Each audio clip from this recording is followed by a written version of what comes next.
Inayos na namin yung mga loot bags para sa birthday ni Gio. Eto nga pala yung mga chocolates at candies na pinamili namin nung nakaraan. Binuksan na lang namin isa-isa at dito na nga sa dining table nilatag para madaling maglagay-lagay.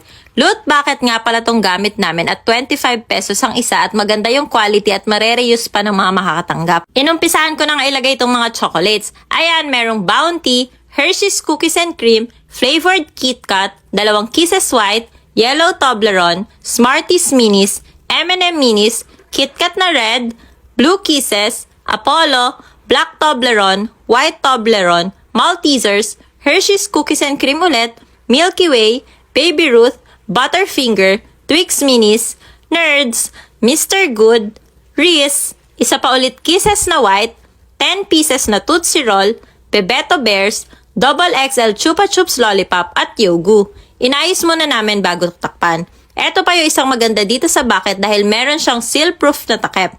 Punong-puno na. Panigurado may mga nanay na naman pong matutuwa. Nagtulong-tulong na nga kami nila Ching at Mampe sa paglalagay ng mga chocolates. Habang naglalagay talaga ako, natatakam ako eh. Iniisip ko talaga ako ilalagay ko ba o kakainin ko. Sure.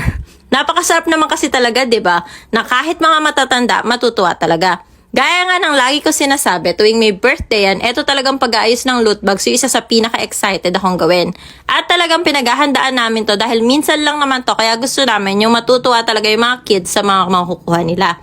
Eto din kasi talaga yung inaabangan ng mga bata kapag ka uma-attend ng mga birthday yan, ang loot bags. Hindi nga lang bata, pati mga isip bata. Sure. Sila nanay at ate Josel naman ngayon nag-aayos ng mga chocolates. Inaayos talaga namin isa-isa para magkasya. Napabili nga kami ng mga lagayan pa dahil ang dami pang chocolates na natira. 50 loot buckets lang talaga kasi yung gagawin namin, kaso napadami pala yung bili namin ng chocolates at candies, kaya gumawa pa kami ng another 50 loot buckets.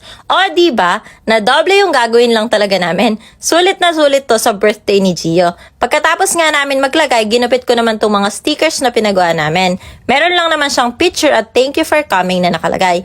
Si Gio nga pala si Captain America ngayong birthday niya at Avengers Marvel team talaga dahil yun talaga yung request niya. Dinikit ko na nga din pala isa-isa kada loot buckets. For reference nga pala dahil baka i-consider nyo din ang bucket para sa mga treats. Etong loot bucket ay 1 liter ang size, may takip at handle. Makapal yung plastic niya at 25 pesos ang isa. Eto namang isa ay 750 ml ata.